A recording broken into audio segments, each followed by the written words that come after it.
Hello, and welcome back to Sunbeam Bedtime Tales' cozy corner of bedtime stories. Tonight's tale is called Peter and the Luminous Key. If you enjoy our stories, please like this video, leave a comment with your favorite part, and subscribe to join us on more adventures. Share this story with friends and family so everyone can drift off to sweet dreams. Now, get comfortable, close your eyes, and let's begin. Peter and the Luminous Key. Peter loved the hush of his grandmother's courtyard just as dusk settled in.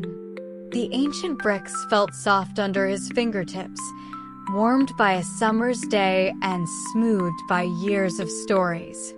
Ivy climbed stone walls, and lavender bushes whispered in the evening breeze.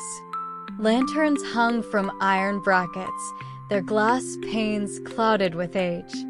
As the sun dipped low, Peter paused by an old fountain, its basin dry but patterned with moss, and noticed the first hint of something magical stirring in the fading light.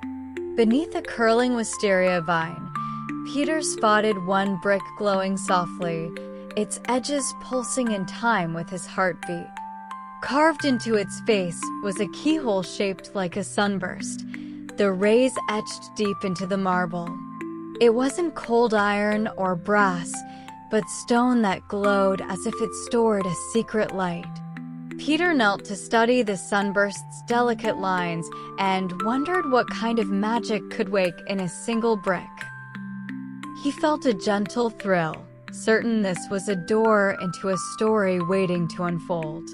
In his pocket, Peter carried the key he'd discovered days before. He had found it tucked into the velvet lining of an antique lantern in his grandmother's attic. The brass felt warm even when the attic was cold, and it pulsed ever so slightly under his skin. Now, as he held it to the sunburst keyhole, he felt its tiny heartbeat echo through his palm. The key's grooves matched the etched rays perfectly, inviting him to unlock whatever lay hidden behind the glowing brick.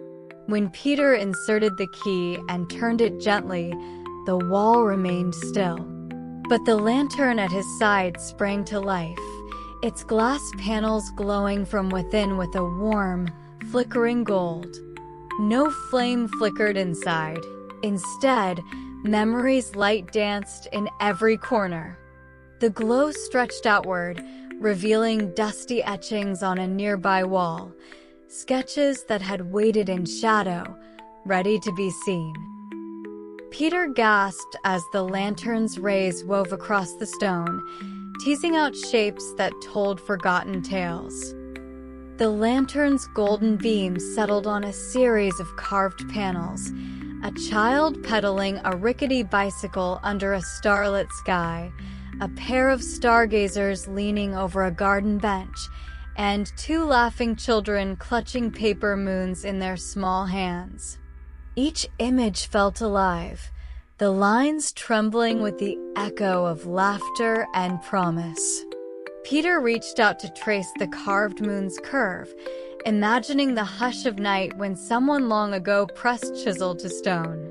The courtyard, once silent, hummed softly with the pulse of those memories. Guided by the lantern's glow, Peter stepped toward the old iron fence. There, moonflowers, white as snow, began to unfurl their pale petals, curling open in perfect rhythm with the lantern's heartbeat. Each blossom reached toward the warm light as if waking from a long slumber. A faint, sweet scent drifted on the air, and Peter watched the flowers bloom in slow motion, their star-shaped faces reflecting the lantern's golden glow. The courtyard felt transformed into a hidden sanctuary where every bloom whispered, "You found us." Peter stood in the center of the courtyard, the lantern glowing warmly at his side. The mirrored ivy leaves shimmered, moonflowers nodded, and etched panels glowed like old photographs come to life. A gentle hum vibrated through the air, not loud, but steady and reassuring. It felt like the courtyard itself was breathing, carrying the sighs of moonlit memories. Peter closed his eyes and let the gentle hum fill him with calm, remembering that even the darkest corners can glow with hidden light. Back in his room, Peter placed the lantern on his nightstand and slipped the key into a little hook beside it. The brass key stayed warm, its pulse matching the lantern's glow through the glass. Whenever he felt lost or unsure, Peter would hold the key against the lantern's frame and watch the golden light spill across his walls. In that moment, forgotten walls would shimmer and hidden paths would guide him once more. Because some doors don't swing open, they simply glow, revealing the light we need most. Good night, little seekers. May you always find the glow that guides your way home.